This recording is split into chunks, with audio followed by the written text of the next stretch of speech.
Welcome back to this week's episode of Empower Parent. I am Jayda and this is Elizabeth, and we are shifting today from technology. I know you guys are about technology and apt out, and so today we are switching conversations into one that's very near and dear to both of our hearts, but that is mental health. And May is actually Mental Health Awareness Month. Yes. So plug that, It's like I planned it or something, So mental health is something that comes up all the time with my students in the classroom. Even if I was just chatting with you, I hear students all the time almost label themselves like, I have anxiety, I have depression, I have this, or my mom has this, or, a lot of these words are thrown around kind of nonchalantly. And it's really sad because these are real diagnoses, and people really struggle with these things. Not saying that those students don't, but it's just almost normalized in today's culture. Whereas, 30, 40 years ago, if you had a mental health disorder, you did not talk about it, And so now we're seeing the exact opposite. And so I just wanted to sit down with you and just really kind of navigate what is mental health and what does that look like in our teens, because it is important. We're not just physical creatures. We want our students to be optimally healthy. We talked about that week 1, physically, socially, emotionally, and mentally. So Elizabeth, just introduce yourself to all these awesome parents out there. So I'm Elizabeth Watt, and I'm the Director of Counseling Services here at the Women's Resource Center. And I do have a couple of degrees in counseling, and I laugh and say all the time, I needed so much counseling that I needed to get a degree to be able to tackle this. So I am the parent of 5 children and 3 grandchildren, and really that is what gave me the love for counseling. I realized as I parented, there were so many things I didn't know how to navigate, and I didn't know how to navigate them well. So there were many counselors in my life as a parent that helped me make good decisions for my children and for myself. And I learned the great need there was for more Christian counselors in our area. So that's what drew me to counseling and really has helped me to overcome some of those hard things as far as a parent goes. Yeah. Wow. 3 grandchildren. Man, see, and I'm just like on the other side of this, like I know nothing. So that's awesome, Elizabeth. So you said, is there any other really pivotal moment you were like, I want to do counseling? Like, was there that moment in your life? There was. I actually had a counselor that I would see on a regular basis, and one day I was just struggling with a lot with my children and feeling like I was inadequate and not able to meet their needs emotionally or socially, or even to understand all the things I need to understand as a parent. And I went to that counselor, and he just opened up my eyes to all that was available to me as a parent, and knowing that I would not do it perfectly, but if I did it to the best of my ability, God would meet me, and that He would overcome my shortcomings. And so when I left that day, I thought, wow, I wish I was able to do that for other parents. So wow. Yes. Wow, that is, and there may be parents watching this video and you feel just like Elizabeth feels right now, or not now, like she explained right now. Sorry guys, as she explained. And so, if that is a resource here at the Women's Resource Center, if you want to reach out to Elizabeth, drop us a message on Facebook, Instagram, whatever. Our emails have been posted each week, and we can get you connected, because there's no shame in that. True. There's no shame in just seeking wise counsel. Like, that's biblical, and I think that holds a lot of parents back, and that fear mentality, like we talked about week 1 and week 2. We don't want you parenting out of fear, and so we don't want you living in fear either, that you're just this terrible parent. So enough about that. We are going to kind of shift, and I want you to just dumb it down for me, Elizabeth. What is mental health? So mental health is healthy emotional and relational decisions, and just have an overall mental well-being that is pleasant. Okay. So as far as your emotions and your relations go, your social interactions, happy and pleasant. Okay. And then, what are some ways that good mental health is exposed in a child, in a teen? For these parents, okay, my child's doing okay. What would that look like? So there are a lot of different elements in that question, but as a whole, I would say if you see your child seeming as though they are content in their world, feeling like they are able to master the things that are going on in their day-to-day, feeling like their disposition is, for the most part, happy, they're at peace, they're able to interact with people in their house well, they're able to interact with other people in the neighborhood, in schools, on their teams, with their coaches, with their teachers, in a way that they come back feeling like they are at peace with those relationships. And you can tell a lot about your child by the things that come out of their mouths. You know, if your child has a lot of negative things to say about everybody, a lot of negative things to say about themselves, a lot of the ways that they interact with you are negative, you can pretty much guess that their emotional and their social well-being is not in a good place. And that's a good way to see what's going on in your child. So to know that their relationships are strong, that they feel like they're able to master them in a way that is healthy, that's a great thing. Also, if you see your children setting goals for themselves, achieving those goals, not just goals that you've laid out for them, but the goals that they've set for themselves and the things that they want to be able to excel in, that you feel like is a part of who they are, not who you have called them to be. Also, that's a great way to know that their mental health is good and they're on a good path.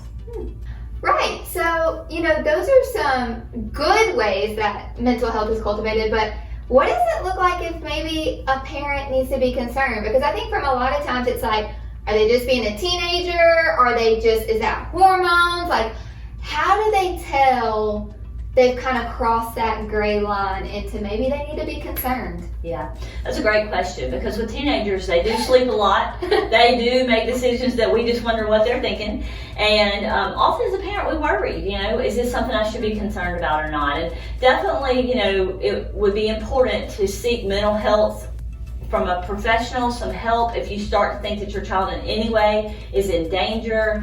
Lots of good resources for that in the Mobile area. But maybe just your child's sleeping a lot. Maybe they are in their room on their phone a lot, and maybe their attitude is not great. Then you're wondering, is something going on that I need to be aware of, or is this just normal? And of course, with COVID going on, our kids are in a totally different place than they were this time last year.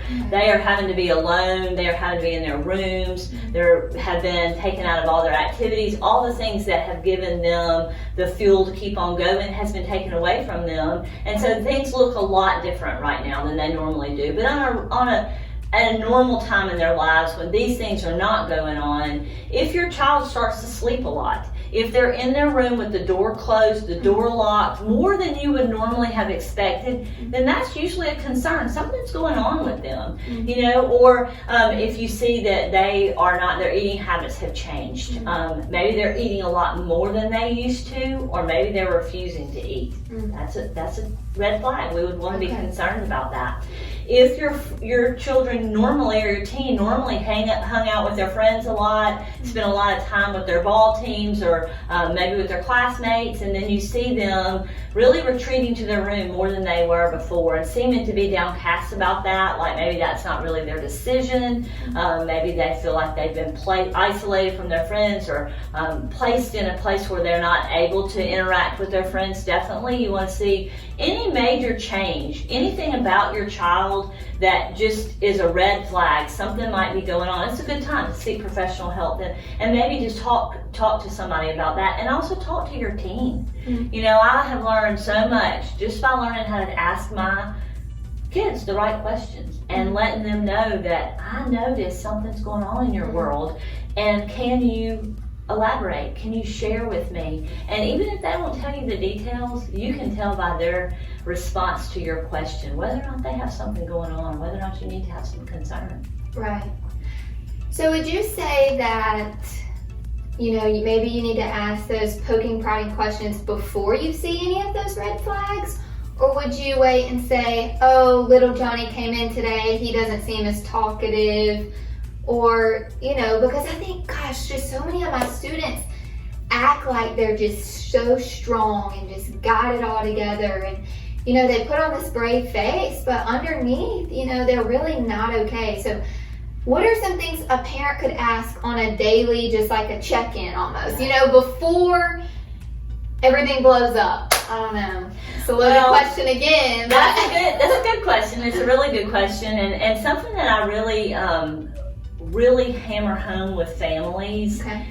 The family dinner table is life-changing. The statistics for kids who ate dinner around the table, even if it was McDonald's, around the table most nights, their lives are set on a trajectory that others are not, because they have that time to come together as a family and talk through their day. And the things that they will talk about around the table are life-changing. So if you can spend that time at the dinner table just talking to your children one-on-one, as a family, as a group, laughing, retelling stories, talking through your day, then that opens for them the avenue to talk to you. And you can tell by the things that they say around the table what's going on in their heart. Or maybe they don't say around the table. Maybe they used to talk and engage in those funny conversations and sharing about their day, but they're quiet, they're looking down, they seem sullen. That's a way of knowing something's going on. And it's the opportunity to maybe later go to them and say, hey, you know, I noticed you weren't talkative tonight, or you didn't eat French fries like you normally do. What's going on? Can you share with me? Because really, our children need to have learned throughout their lives that we are there for them no matter what's going on. One of the greatest things I learned in counseling as a mom was to quit lecturing. That's a hard one to unwind and to stop doing, but I learned that if I would listen instead of lecturing, I had an avenue to speak into their lives in a way that was totally different than what I thought I needed to be doing. I came into the role as a parent thinking I needed to tell everybody what to do. And I learned that as I told them what to do, they tuned me out. And when I began to instead listen to what was going on in their heart, it gave me an opportunity to speak to those things and to share with them ways that I saw them overcoming and achieving and meeting goals and positive things being done in their lives as a result of me being able to speak to what they were sharing with me. Well, yeah. What about just like red flags coming out kind of in some risky behavior? I mean, statistically, trajectories show, you know, like you mentioned, that if they're dabbling, then stuff's going on mentally. Is that correct? Or, you know, or those factors increase negative mental health? Or speak to that. Well, you know, you've got a combination of those things going on, but definitely I would say if you ever see your child engaging in any kind of risky behavior, or even you have the idea that could be going on, seek help. Seek help, because you can circumvent something before it becomes full-blown, just like you said, if you get the right help, if you speak into that situation at the right time in the right way. So don't be ashamed. Don't feel like you've done a bad job as a parent, but instead seek help before it gets out of control. Just like anything, if we can deal with it when it's small, it's easy to deal with. If we allow it to get big, it's a lot bigger deal, a lot harder to deal with. Certainly I would say that with drugs and alcohol. I think as a parent of teens, that's one of the greatest things we struggle with. And I know as a mom, I was most worried about the legal ramifications of drugs and alcohol in my children's lives until I began to study and realize that as they dabbled in those things, the more they got involved as a teen, the greater the risk of it becoming an abusive situation as they got older. So if you think your child is involved in any of those things, seek some help. Go ahead and start to intervene, not because you're concerned about the legal ramifications, of course that is a concern, but greater than that, these little dealings now can lead to big problems in the future that they may be dealing with for the rest of their lives if we as moms and dads don't speak into that now. Yeah, and there's always, like you said, like an underlying reason. You know, just like in a couple weeks we're gonna switch topics again and talk about sexual health, but you know, sexting, there's always an underlying reason, you know, that they feel like they need to send that or need that approval. And so, you know, I think as a parent you have to be above the situation enough to seek help, like you said, to take a step back and reevaluate and not just jump in and parent. You know, we want you guys equipped with all the tools that you need to be the parent that you need to be. We believe that, you know, God gave you your child for a reason. And they're yours, and we just want to come alongside of you, and you really are doing a great job. It's no easy thing. I just see it from a kid's perspective, but I know these parents are doing a great job. And so what are things that parents can do to just cultivate good mental health as an example to their kid, or, you know, in their lives daily? So as an example, I think one of the greatest things we can do is to speak words of truth, but positively. So as a mom, you know, I found that if I have negative words coming out of my mouth, I set the tone for the rest of the household, the rest of the dinner table. So learning how to speak things in a way that are positive and pleasing and pure is a great way to model good mental health for your children. Also, learning to talk through situations. Don't let things pile up.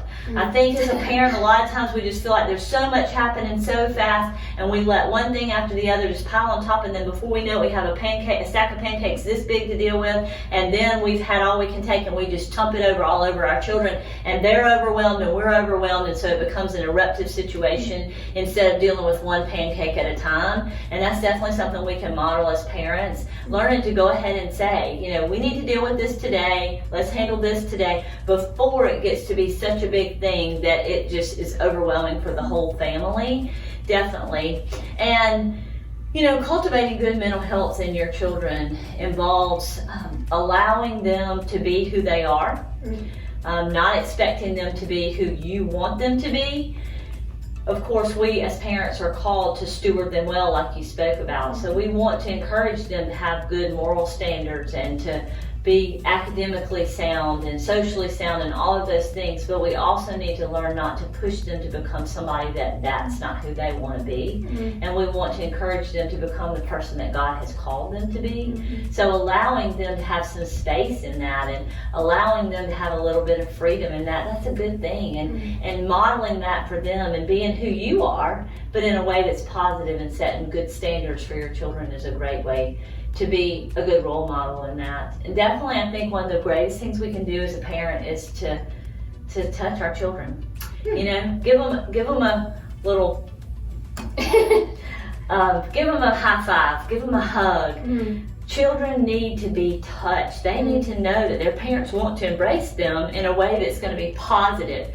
So as a parent, I think it's really important to learn which of your children want a hug, which of them need their hair tussled about, which of them need a little punch on the shoulder, which of them need a high five. But touching your children every day and encouraging them with your words, not letting things build up and having big blow-ups, but instead feeling that tension and going ahead and dealing with those things one thing at a time, that will cultivate good mental health in your children now, and it will teach them how to cultivate it in their families and the generations and generations to come. And that touch, they're especially missing it right now with COVID, you know, and just, man, I think we all are. We all just want to, you know, be around people and feel included and things of that nature. But, you know, what would you say to a parent that may be watching that is aware that their child has had some very negative thoughts,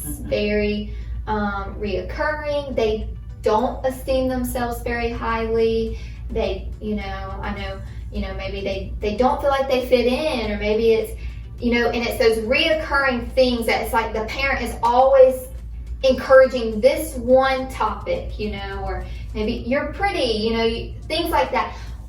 What would you tell that parent where maybe they know kind of the struggle of their child right now and they just don't know how to overcome that?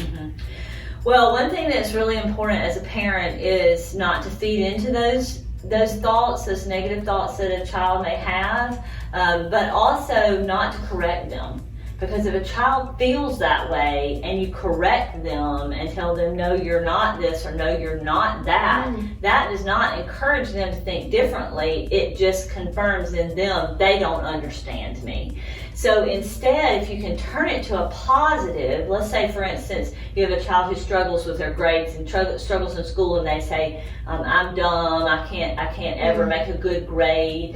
Instead of saying, no, you're not dumb, or any of those things, turning it around to something that is positive in their life.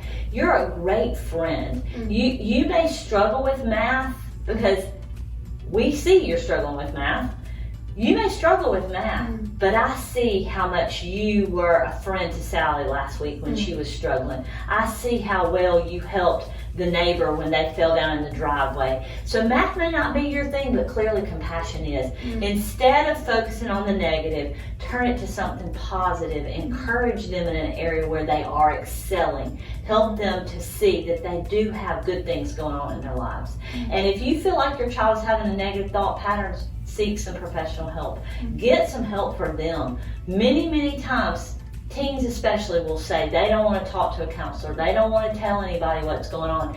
But when they are given the opportunity to pour out their heart to somebody who truly cares about them, they will interact and they will allow somebody to speak into those negative thought patterns. So don't just ignore it. Definitely get some help. Yeah.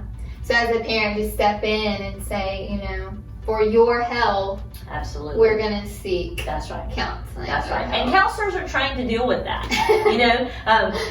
Many parents will say, well, my child doesn't want counseling, but I'm going to make them come anyway. And I just laugh and think, they'll be talking by the end of the hour. No problem with that. So counselors are trained to deal with teens that don't want to talk, because really, they really do want to talk. So, all right. I have one last question for you on this topic. How do you even bring up to your student that you may think they need to go to counseling? That's a great one. Okay, so I think that the best way to bring it up to your child, well, if you see or find your child in a dangerous situation, then there's an immediate need, and as a parent, it's your responsibility to give them help. So if you find your child in a dangerous situation, then you say to them, it is my responsibility to get you help. If you were drowning in that lake, I would not allow you to drown. Emotionally and mentally, I feel like you're drowning. I can't allow you to drown. I'm going to get you some help. If that's the situation, then there's a demand, and you're the parent and you have the authority to do that. Yes, you do. Let's just say your child is struggling. Right. And you feel like you're not able to help them, and it's not a dangerous situation, but you see them going down a path mentally, emotionally, socially with their friends that you're not feeling comfortable with, then I think the best thing to say to them is, I love you enough that I want to get you some help. Just like when you were 6 and you wanted to learn how to ride a bike, I loved you enough to put training wheels on that bike and take you around the block and teach you how to ride a bike. This is out of my wheelhouse. I want to get you some help so that one day you feel like you can ride this emotional bike without my help. Yeah. Wow, that's awesome. I love those analogies. Those always speak so much to me. Well, we are here for you. Thank you, Elizabeth, for just all that you do at the Women's Resource Center, for sitting down with me. I know I've shared my heart out with my students in the schools, and they are always so delighted to know, wait, they can come see a counselor for free? Like, it just rocks their world. I'm like, yes! I'm like, please go see Elizabeth, because I know how much it could change the trajectory of their life, and they're really wrestling with some very adult, hard situations. Yes. And so, I would love to see students lined up out there to come get counseling, but also for you as parents, just know that Elizabeth is here. And there's no shame in that. No. None. We're just learning how to ride a bike. That's right. That's true. Learning how to do life little by little. And so send us any questions you may have on this topic of mental health. If you have a specific question and you just want to send that to us privately or shoot that straight over to Elizabeth, please know I will make that happen, because we are here for you. We love you, parents. You're doing a great job. So we'll see you next time. Bye-bye. Bye.